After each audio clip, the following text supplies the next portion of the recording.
Government forecasts do not expect a recovery in living standards in Canada or BC until at least 2027. The Trudeau government spent over $17.7 billion on consultants in 2022, and a lot of this has to do with immigration, as we're going to get into now. So is this just the newest way that the Trudeau government can siphon money to corrupt entities to redistribute at a different time? So let's get into this and explore what exactly is going on. I know it's absolutely crazy. Justin Trudeau's unaccountable consultocracy.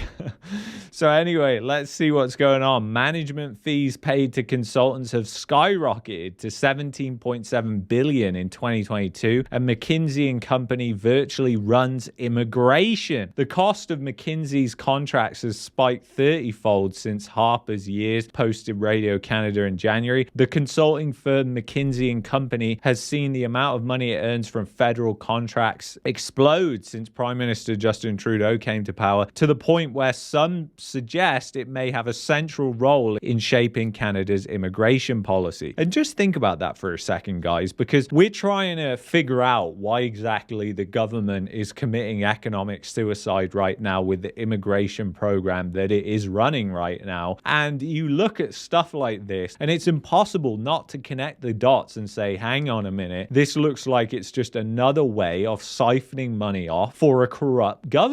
And I know a lot of my viewers aren't really shocked about this, because when you think about the corruption in government in Canada, it's unbelievable. It's just that nobody does anything about it, and we all just kind of roll over to it when we should be doing stuff about it. But $17.7 billion, and you think about that money could have been spent on preparing the country to actually house these immigrants, to actually have jobs for these immigrants, to prepare the roads, the electrical infrastructure, everything else that needs to be prepared. But no, it was just spent on consultants. So very, very worrying theme that we have going on with this. And then after 8 years of questionable Liberal leadership and billions spent on expert help, Canada's two most important departments, immigration and defense, began conducting public consultations this spring to figure out what to do. Both are mired in controversy. In 2022, the country's immigration system accepted a staggering 955,000 immigrants and non-permanent residents, according to CIBC Capital Markets report. Excessive numbers of newcomers has been allowed for years, further straining housing and healthcare infrastructure in Toronto and across the country. Getting a family physician is impossible in many regions, and emergency rooms are overwhelmed. So yeah, you have to ask the question, what is the underlying reason why they are doing this? And whilst you're having this happen,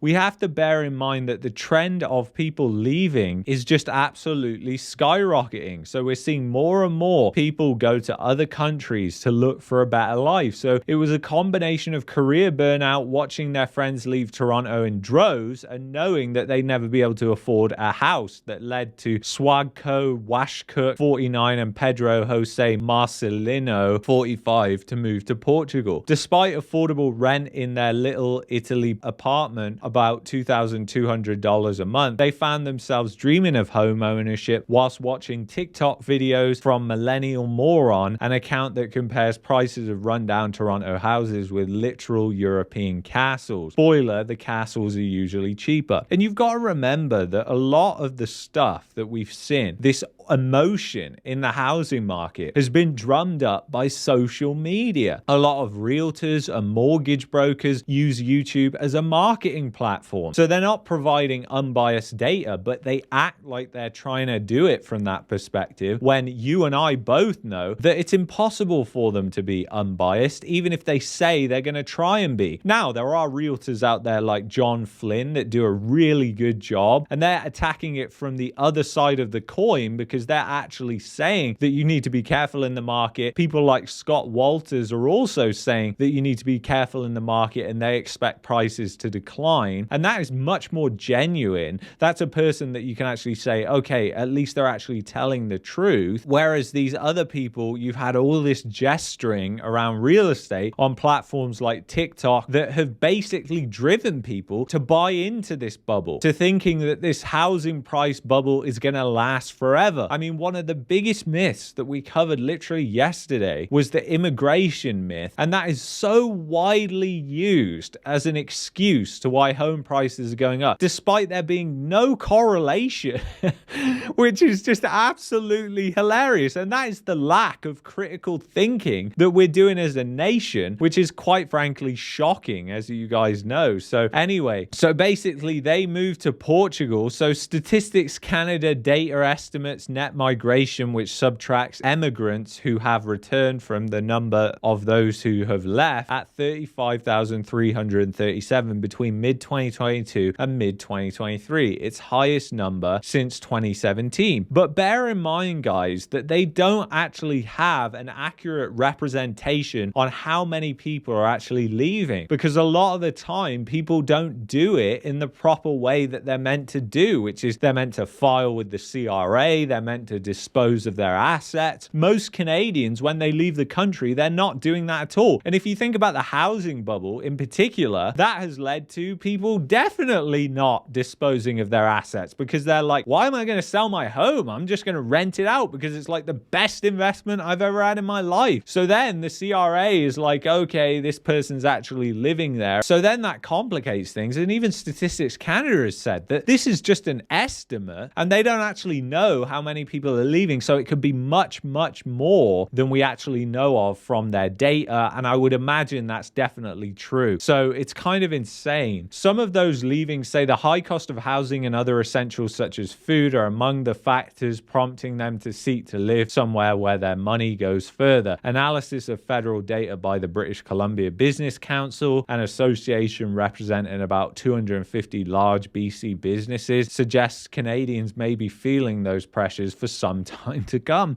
Just crazy, isn't it? Government forecasts do not expect a recovery in living standards in Canada or BC until at least 2027. Just think about that, guys. And it says Canada's real gross domestic product is now around $1,000 per person, or around $2,500 per household, below what it was prior to the pandemic. But as I've said in numerous episodes on this channel, guys, if you subtract the government from that equation, my gosh, it looks like a depression. And that is what people don't understand or realize right now. But trust me, when people fall on hard times, they're going to realize it in an instant. They're going to realize it so quickly. So it's kind of crazy, but this is what's happening. Canada is one of the only 8 advanced countries where average real incomes are lower than before the pandemic, as inflation outpaces growth in nominal incomes, the report said. So again, that's absolutely crazy what's happening, but it's unsurprising when you think about it. Real GDP per capita, because as I've said many times before on episodes on this channel, when you look at real GDP per capita and you subtract government, it looks like a complete depression, as I've said many times. So let's listen to this quick clip from Chrystia Freeland. Freeland, she also spent $350,000 in personal transportation last year, but we need to change every aspect of our lives and live in poverty for climate change. And this is the hypocrisy of Canada. What Chrystia Freeland does for climate change.